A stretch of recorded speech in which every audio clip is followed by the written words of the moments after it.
Mas agora a gente também quer falar de uma outra coisa muito interessante e que muita gente tem dúvida a respeito, né? É o jejum. Nós começamos agora, no dia 23 passado, uma campanha de jejum e oração para os últimos 100 dias do ano, aqui em Lagoinha. Até estendemos o convite a você que está em casa, não é verdade? O salmo que nós temos lido aqui todos os dias faz parte também desse propósito de jejum e oração. Mas muitas perguntas surgem. Como jejuar? Eu tenho que jejuar o dia inteiro? O que eu posso tirar ou colocar na minha dieta?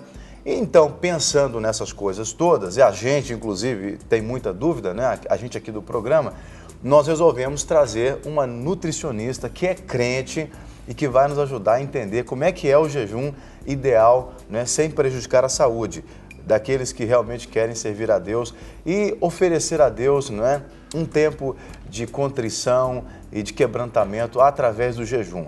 Queremos chamar então a Nayara Rodrigues. Por favor, Nayara, seja bem-vinda. Bem-vinda, Bom Nayara. dia. Bom dia. Tudo bem? Tudo bom? Olá. A gente quer entender um pouquinho mais, o pessoal de casa certamente também deve estar cheio de dúvidas, porque fala-se tanto de jejum e tem gente que chega a exagerar um pouco, né, Nayara, nos jejuns. Então, o que seria basicamente um jejum ideal para as pessoas, assim, de primeira mão? Pode ser um jejum um dia inteiro, meio-dia, o que pode, o que não deve tirar? Olha, o jejum é o seguinte, a pessoa ela pode realmente tirar um alimento da alimentação dela e também ela pode fazer aquele jejum também de 12 horas. Normalmente eu não indico a pessoa de cara já fazer o jejum de 24 horas. Por quê? Primeiro ela tem que trazer uma adaptação no organismo dela, de estar tirando aquele alimento durante tanto tempo, porque ela tirando o alimento durante 24 horas, ela pode sofrer muitos danos no organismo. Ela vai ter falta de nutriente, deficiência de proteína, de carboidrato, então não é interessante já iniciar, já de cara, o jejum de 24 horas. Então, para o pessoal de casa entender, eu vou pedir que você fale assim, por exemplo, que tanto de carboidrato, que tanto de verduras, proteínas que a pessoa tem que comer. O que seria uma quantidade, em termos assim, práticos, não em termos de calorias e tal, de números, mas quantidades desse ou daquele produto, para carboidrato, para proteína e etc e tal, por dia? Tá. Olha, normalmente a gente coloca de 8 porções diárias, tá, de carboidrato por dia, mas essas porções ela vai entrar na alimentação normal, ela entra o café da manhã, o almoço, o lanche da tarde, o jantar. Então, por exemplo, a Lagoinha ela tá com o jejum de Daniel. Então, foi colocado o jejum de Daniel aqui, a gente come verdura, legumes praticamente, foi liberado alguns alimentos também. Às vezes as pessoas ficam presas só no legume e na verdura, por exemplo, no almoço, mas esquece de alguns carboidratos que entrariam. Uma batata, que seria a batata inglesa, a baroa, a batata doce, uma mandioca, que esses alimentos vão substituir o arroz, que é tirado no jejum de Daniel. Então ela não vai ficar com a deficiência de carboidrato. Tem uma importância fundamental, né? Exatamente. Então seria uma batata no almoço, por exemplo, uma batata média? Pode ser uma batata média, ela vai estar substituindo Mas não é no dia todo. Então no dia a pessoa teria que comer quantas batatas para substituir o arroz? Ela pode estar comendo 2 batatas no almoço. No dia? Isso. E no jantar. 2 no almoço, 2 na janta? Ou não, uma batata uma no almoço, média uma no na almoço, uma batata média no jantar. E onde ela encontra o carboidrato? Na fruta também, porque já que pode, fruta e verdura também, né? A fruta também ela tem um carboidrato, só que a frutose tem uma absorção mais rápida, então também ela não vai estar isenta desse carboidrato. Só que com a absorção da frutose é muito rápida, então facilmente ela vai ter fome.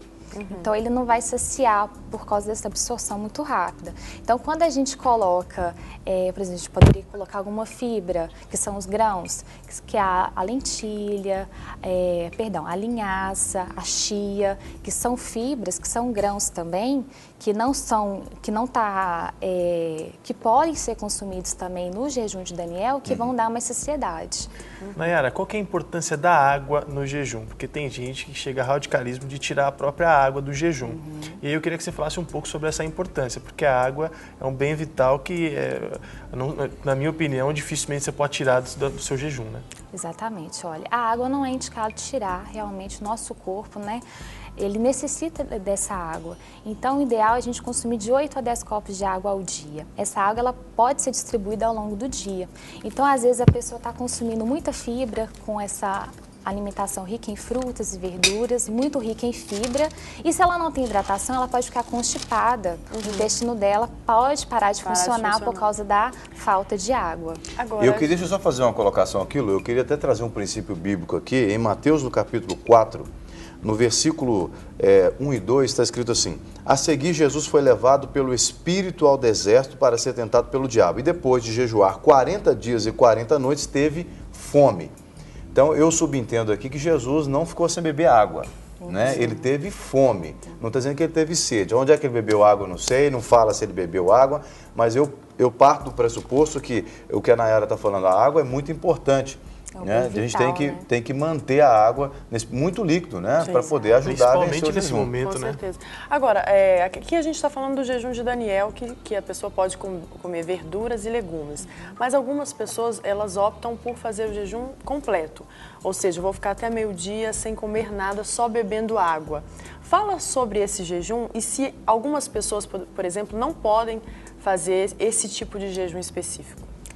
Quando a pessoa for fazer esse tipo de jejum de 12 horas, é interessante ela ter uma alimentação bem equilibrada no dia anterior, né? Principalmente à noite, não deixar de comer nada no período da noite, para ela conseguir manter os níveis de glicose dela por mais tempo nesse período de 12 horas.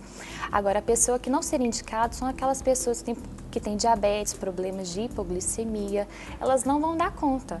Então, em vez de fazer, vai ser algo para o benefício dela, vai ser o contrário. Então, a pessoa ela tem que ter esse senso do que realmente aquilo ali vai ser ideal para ela. Então, vale reforçar aqui que quando a gente sugere um jejum, a gente não é obrigado a fazer o jejum. É uma sugestão e é óbvio que a igreja não é irresponsável em dizer faça o jejum dessa maneira. Né?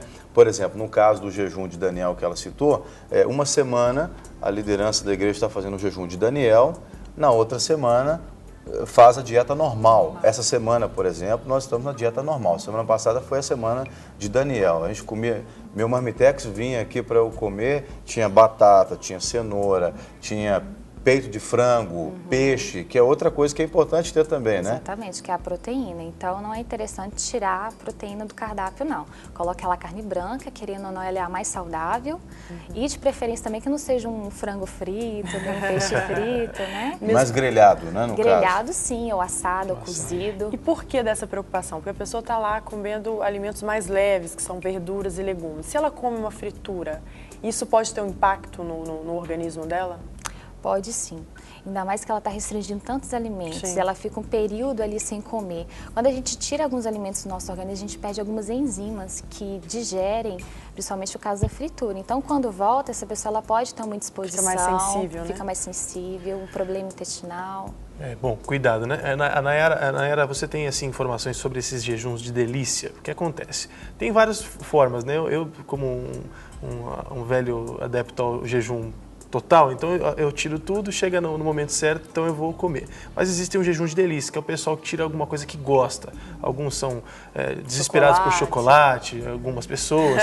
Tem outras pessoas que gostam muito de doces, e então tira praticamente todo o açúcar que deveria ser ingerido durante o dia. E isso prejudica a saúde, principalmente para quem é diabético, para quem tem alguns problemas que envolvem o açúcar. Eu queria que você falasse um pouco sobre os cuidados quando você vai tirar todo o açúcar. Tá, se for tirar o açúcar, a gente pode substituir, que seria o caso dos alimentos diet, dietéticos. Né? Então, você vai fazer um suco, pode colocar um adoçante, não vai estar ingerindo açúcar. Ou a fruta naturalmente, né? Pode também, exatamente. Que já tem a frutose. Já tem o açúcar, exatamente. Agora, açúcar não é algo que faz falta no organismo. Eu acho que a pergunta do Maurício foi até nesse sentido. Se tira açúcar, tem que substituir com alguma coisa? Na verdade, o açúcar refinado, né, o açúcar convencional, ele não faz falta para o organismo. Mas principalmente nos diabéticos, né, que tem essa dificuldade.